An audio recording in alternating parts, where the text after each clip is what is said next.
Hello जी, अस्सलाम वालेकुम। मेरा नाम है सुभान महमूद और आज हम जिस टॉपिक के बारे में बात करने जा रहे हैं वो है difference between 1956, 1962 and 1973 constitution of Pakistan. अच्छा, इन कॉन्स्टिट्यूशन के ऊपर मैं अलग से भी वीडियोस बना चुका हूँ जो कि आपको पाकिस्तान अफेयर्स की प्लेलिस्ट में मिल जाएंगी। और कह लें कि इनका डिफरेंस कर आपस में कंपेयर करना भी बड़ा ज़रूरी था, क्योंकि ये क्वेश्चंस काफ़ी दफ़ा आ जाता है कि 1956 और 1962 और 1973 के जो कॉन्स्टिट्यूशन है उनमें क्या डिफरेंसेस थे। ठीक है, सो इसको हम लोग पढ़ लेते हैं, देख लेते हैं क्या था। सबसे पहले तो डेट याद कर लेते हैं कि उसकी ये 23 मार्च 1956 को पेश हुआ, ये 8 जून 1962 में पेश हुआ और ये 14 अगस्त 1973 में पेश हुआ। ठीक है, ये कॉन्स्टिट्यूशन किसने इंट्रोड्यूस करवाया था? ये सिकंदर मिर्जा ने इंट्रोड्यूस करवाया था। और 1962 का कॉन्स्टिट्यूशन अयूब खान ने इंट्रोड्यूस करवाया था और 1973 का कॉन्स्टिट्यूशन भुट्टो ने इंट्रोड्यूस करवाया था। अच्छा, अब ये बात भी आपको इसकी थोड़ी थोड़ी कहानी जान लेते क्या थी। सिकंदर मिर्जा साहब ने ये कॉन्स्टिट्यूशन दिया था, लेकिन क्यों ये थे उस वक्त के गवर्नर जनरल और ये बन गए थे प्राइम प्रेसिडेंट। ये गवर्नर जनरल थे, इन्होंने कॉन्स्टिट्यूशन पेश किया। ये पार्लियामेंट्री फॉर्म ऑफ कॉन्स्टिट्यूशन था जिसके अंदर प्रेसिडेंट और पीएम होगा। प्रेसिडेंट जो होगा वो हेड स्टेट का हेड होगा और पीएम जो है वो गवर्नमेंट चलाएगा। तो जब ये प्रेसिडेंट बन गए तो इनको ये बात समझ आ गई कि यार ये तो मैंने बड़ा मसला कर दिया कि मैं इसका प्रेसिडेंट बन गया। क्यों? क्योंकि प्रेसिडेंट आपको पता है अभी भी इसके पास इतनी पावर्स नहीं होती जितनी प्राइम मिनिस्टर के पास पावर होती। सो इन्होंने क्या किया, इन्होंने क्योंकि अब इन्होंने इलेक्शंस करवाने थे, अब आपने कॉन्स्टिट्यूशन दे दिया, अब आपने उसके मुताबिक इलेक्शंस करवाने। सो इन्होंने ये चीज़ की कि इन्होंने इलेक्शंस को डिले करना शुरू कर दिया और इसकी जिसकी वजह से क्या हुआ, पूरे मुल्क में स्ट्राइक्स होना शुरू हो गई। 2 साल का आपने डिले कर दिया भाई। आप ये नहीं कि 5 महीने 4 महीने, 2 साल तक इलेक्शन इन्होंने डिले करते रहे। आखिर इन्होंने क्या किया, मुल्क की सूरत हाल को देखते हुए इन्होंने खुद ही मार्शल लॉ लगवाया। सो इसीलिए ये बात कही जाती है कि इन्होंने एब्रोगेटेड बाय अयूब खान कहा जाता है, लेकिन कह लें कि मेन वजह थी जो सिकंदर मिर्जा साहब ने खुद ही इसको एब्रोगेट करवाया था। ठीक है, नाम तो अयूब खान साहब का आता है लेकिन एब्रोगेट उन्होंने खुद ही करवाया था। फिर जी 1962 के कॉन्स्टिट्यूशन की बात कर लेते हैं। वो एब्रोगेट किया था याया खान साहब ने इसको। ये दोनों क्या थे, मिलिट्री डिक्टेटर थे। ठीक है, अयूब खान भी और याया खान, ये दोनों मिलिट्री डिक्टेटर थे। अब सिकंदर मिर्जा ने, देखें ये लिखा हुआ है ना, सिकंदर मिर्जा ने अयूब खान को बुलाया था मार्शल लॉ लगाने के लिए। फिर अयूब खान ने कॉन्स्टिट्यूशन पेश किया था 1962 का, जो कि कुछ अरसे चला और 1969 में कह लें ये कॉन्स्टिट्यूशन एब्रोगेट हो गया बाय याह्या खान। और ये वाला कॉन्स्टिट्यूशन 1958 में एब्रोगेट कर दिया किसने? सिकंदर मिर्जा के जरिए अयूब खान ने। इसके अंदर 234 आर्टिकल्स थे, इसके अंदर 250 आर्टिकल्स थे, इसके अंदर 280 आर्टिकल्स हैं जो कि अभी भी कह लें जिसके अंदर अमेंडमेंट्स होती रहती हैं।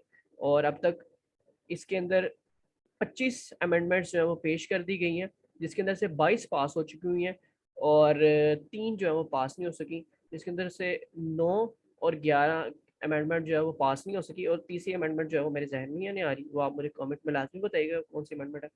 अच्छा, एक चीज़ इन तीनों में सेम है, वो ये कि objective resolution as preamble.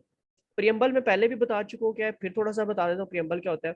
Preamble वो पॉइंट होता है कि जिसकी बेस के ऊपर आपने पूरी बुक लिखी होती है। ठीक है, या आप कहते हैं ना, अच्छा जी ये मैं बुक लिखने लगा हूँ एक, इसके लेकिन मैं सर्टेन रूल्स पहले से बना रहा हूँ कि इन रूल्स के अलावा इस बुक के अंदर मैं कुछ नहीं लिखूंगा। ठीक है, इन्हीं रूल्स के ऊपर बात होगी। सो प्रियम्बल वही चीज होती है कि जिसके ऊपर कह लें आपकी पूरी बुक जो है वो उसकी बेस हो। सो ऑब्जेक्टिव रेजोल्यूशन क्या है? ऑब्जेक्टिव रेजोल्यूशन इसको सबसे पहले लियाकत अली खान साहब ने पेश किया था अपने टाइम पे 1949 में। जिस क्योंकि आपने ब्रिटिश का कॉन्स्टिट्यूशन ही लिया हुआ था ना, उसकी फोटोकॉपी रख के आपने मुल्क चलाना शुरू कर दिया था। सो आपने उसके अंदर कह लें as an amendment objective resolution पेश किया था, जिसके अंदर 7-8 बातें थी कि इस्लाम जो है वो उसकी हाकमियत अल्लाह ताला की होगी और कोई भी कानून इस्लाम के मुतनाफी नहीं तय किया जाएगा।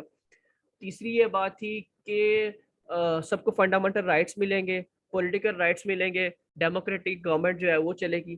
सो ये सारी बातें थी ऑब्जेक्टिव रेजोल्यूशन के अंदर। सो इन तीनों कॉन्स्टिट्यूशन का प्रियम्बल जो था, जिसकी बेस पे सारा कॉन्स्टिट्यूशन लिखा गया, वो था ऑब्जेक्टिव रेजोल्यूशन। और ऑब्जेक्टिव रेजोल्यूशन क्या कहता है? हाकमियत किसकी होगी? अल्लाह ताला की होगी। बाकी देखते हैं आगे इन कॉन्स्टिट्यूशन के अंदर कितना इस्लाम का जिक्र था।